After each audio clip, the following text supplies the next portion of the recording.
So how to understand the love of the Lord when He gives you more trial? In my personal life, I have more trial than anything else. Trial to have a baby, we cannot have. And we are here going to the temple, doing every single thing we are supposed to do.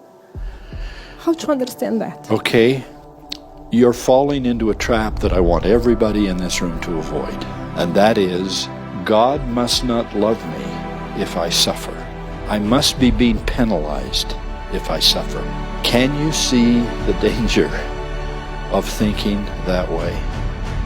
Every person I know in this book suffers. Peter, who was crucified upside down. James, the first Christian martyr from the New Testament. Paul, beheaded.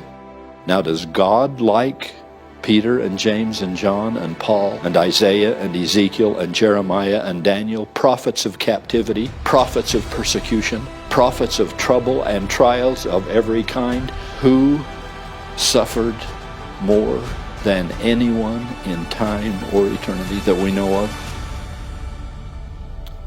The living Son of the living God, the only perfect child who ever lived. Don't ever, please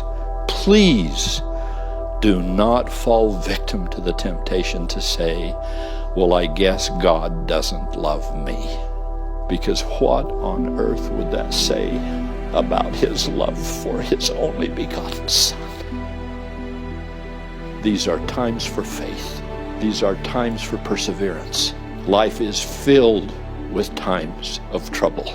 I just ask us to cling to the wonderful examples that we've had, starting with the Savior and going down through virtually every figure I know how to point out here. If there were any really picnic stories in here, I missed them. They must have taken them out of my edition, because everyone in here is a hard story. And I think that's for a reason.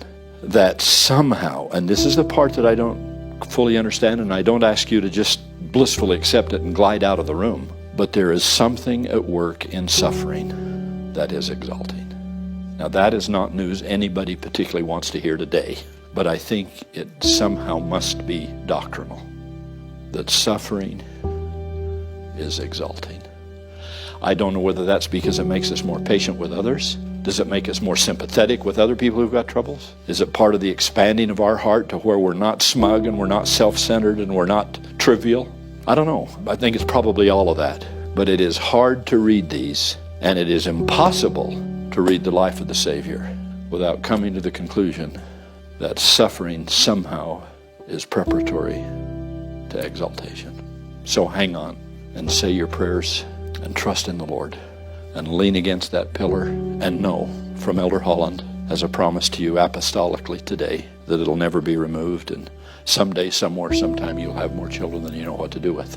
And I don't say that trivially, I say it prophetically, that with the eternal view and the long sketch of our plan of salvation, every blessing, tenfold, 100-fold, 1,000-fold, will be given to us.